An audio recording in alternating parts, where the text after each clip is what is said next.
Hello and welcome back to Chess Lovers channel. Now I'm going to tell you what I believe is one of the most influential games from the most influential tournament book ever, Neuhausen Zurich 1953, the famous Canada's tournament, written by David Bronstein. In the first round, a game was played between Taimanov and Bronstein, and this is, to my mind, one of the most important games in this book because it represents the beginning of the opening called Volga Gambit or Benkö Gambit, if you prefer that. So it's about dynamism. It's also about what is a weakness. I mean, we are talking about positional weaknesses, but also about dynamic weaknesses, which means we can only regard them as weak if we can attack the particular weakness. If we can't attack it effectively, it is probably not a weakness. And this game shows many examples of it in only one game. So I will show you the game, and after the game I will also talk about what is the point of learning a game by heart. But we start off with a game first. So Taimanov is white, and he played his favorite move d4. I mean, he was a classical player. And Bronstein played the Indian defense, knight f6. Now we have the Benoni defense. And here Bronstein played g6. The most common move is to play e6 before white has played e4, because then black can recapture on d5 and force white to recapture with a c-pawn. So by playing this, white immediately threatens to follow up with e4. And now Bronstein played d6, and apparently he wants to avoid such a possibility. Such move orders can be difficult to remember, but if you understand why they are playing a particular move order, you will remember it. But you must understand what they are doing. So e4. This is a signal for b5, because it's not possible to take with a knight, as the e4 pawn would hang. So white takes on b5, and now comes bishop g7. Black wants to wait with this move until this bishop has moved, because otherwise black might lose a tempo. So development of the king side is logical.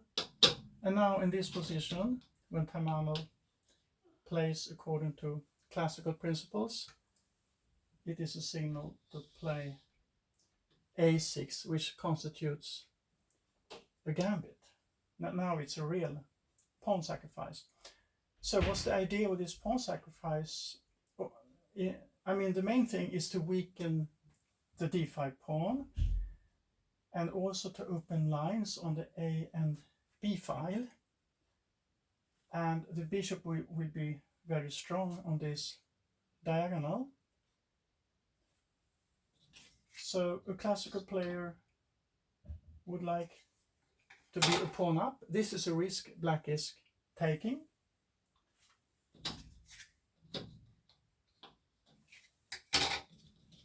And white is casting short here. Here Bronstein played queen c7. It should be mentioned that Bronstein telling us this in his comment, that in the game Bronstein Lundin Saltsjöbaden in Stockholm 1948, the same position arose. It was a position where Bronstein took the bishop on a6 and Lundin recaptured with a knight, and later on the knight was maneuvered to d4. But Bronstein had an improvement in mind.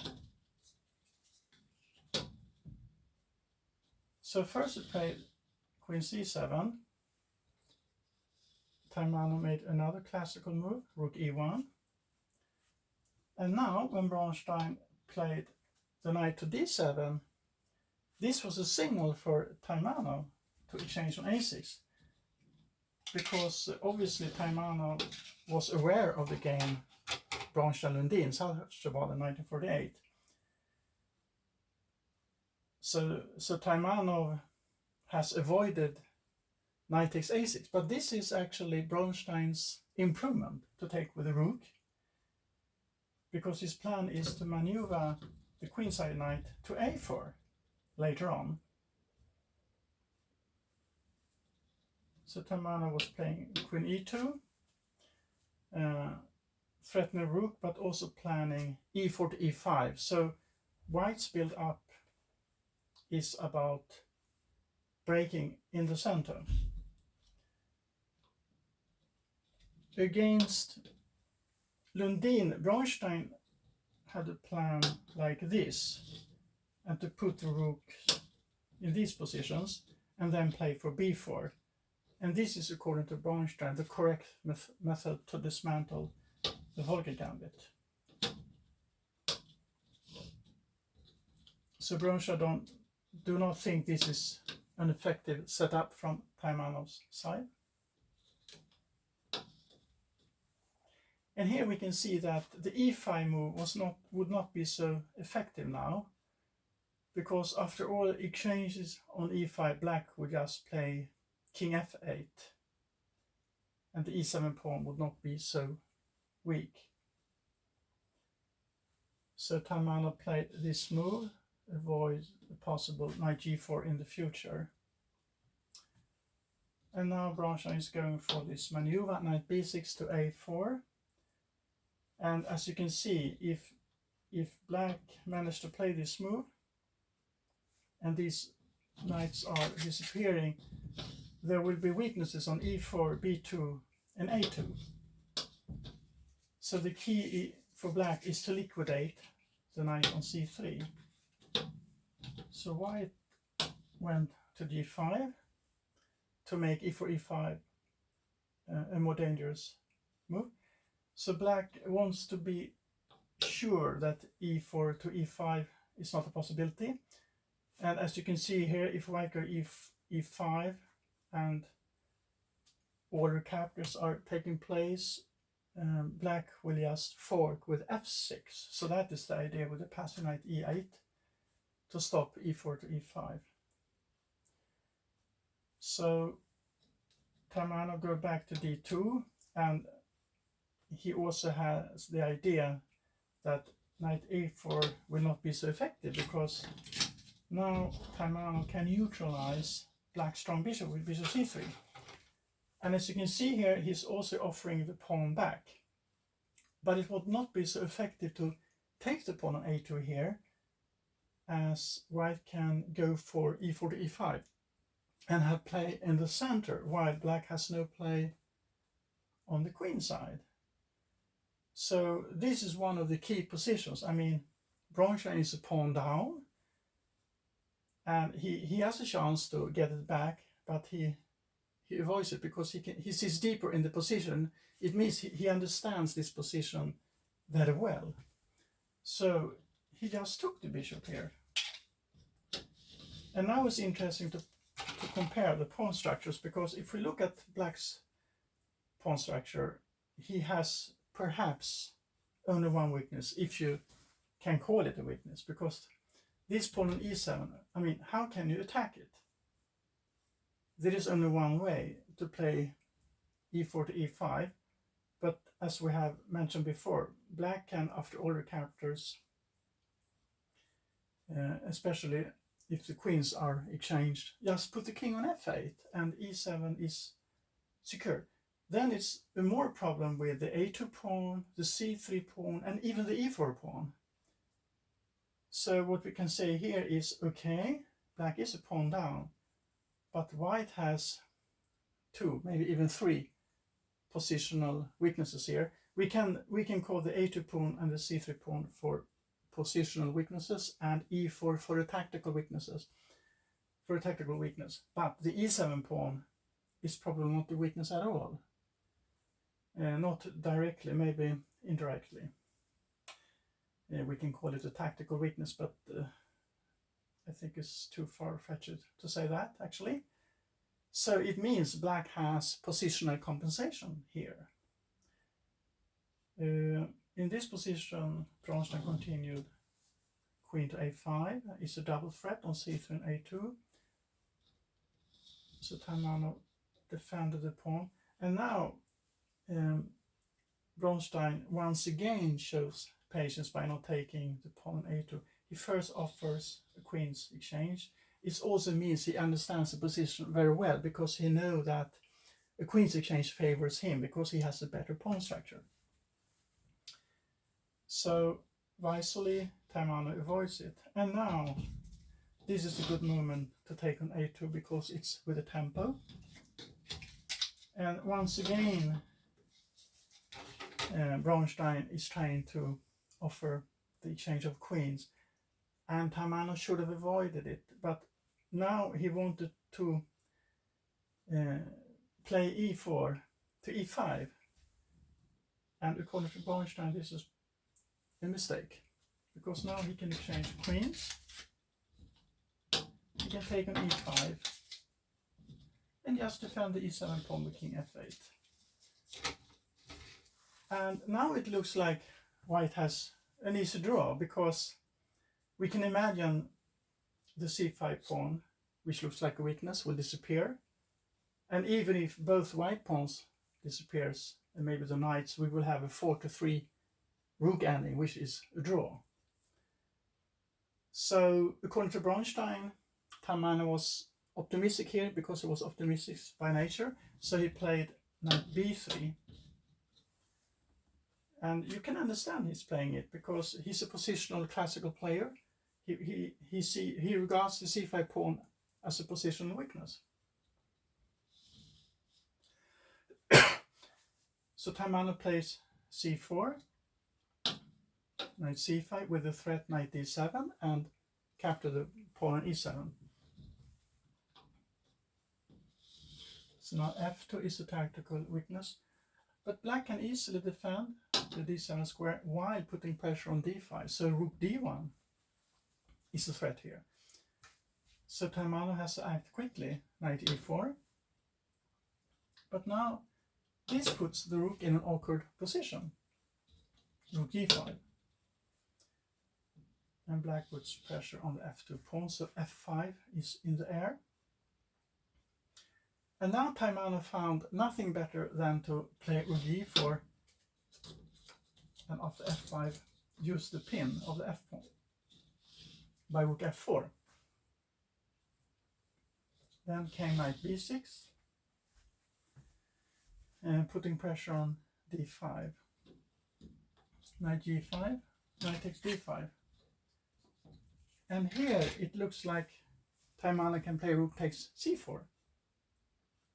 But it's not so simple, because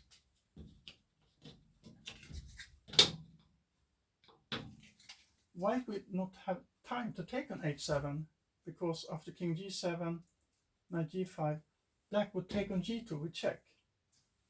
King takes g2 and a fork here. So it's not the correct move. It's better to play rook d4. But then white will play knight b6 and defend the c4 pawn. And white must defend the f pawn.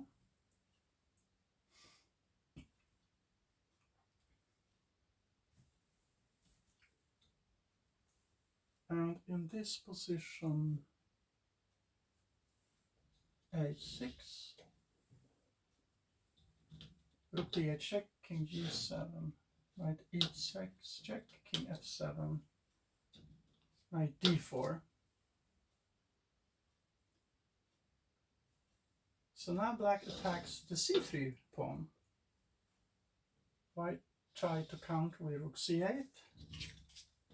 And this is very interesting. I mean, black's rook on a2 is perfectly placed and the knight is very agile. And you can see it here by threatening knight takes f4, rook takes g2, even knight e3. So here white is completely lost. After knight f3 followed rook takes g2. I mean, he can't take back because of this fork. So in desperation, Taimanov played king h1, and after rook f2, white resigned.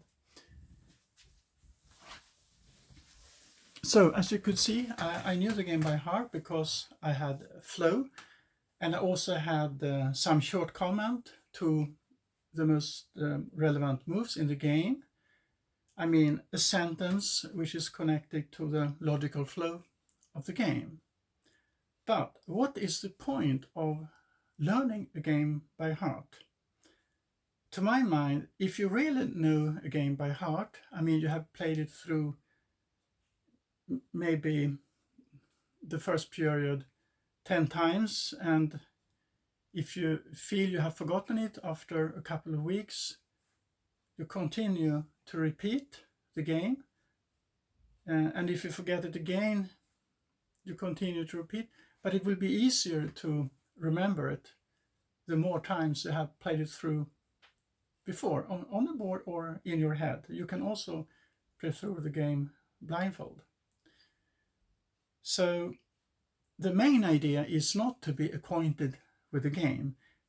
The main idea is that you are the game, because if you are the game, it will affect your chess playing in all the games you will play in your future, because it will be stuck in your unconscious. Of course, you should know several games by heart, and you should be very careful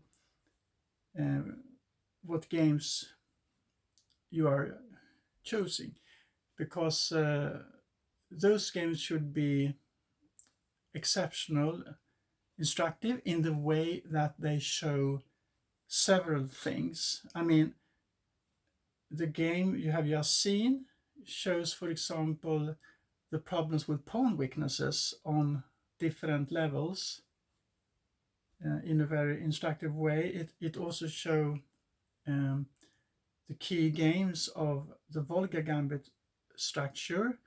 So you also learn a lot of typical plans, both for white and black. And that is also important. You notice that I played the game from white's perspective. In the beginning, I always practice with the black pieces because black won the game.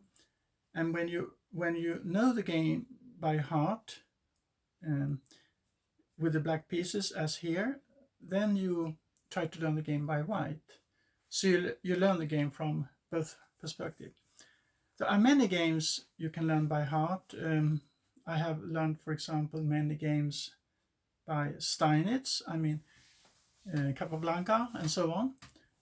So to my mind, you should focus on the classical games, instructive classical games, which teach something you can use in all your games, something timeless, some important structure or important chess principle in a more concrete form.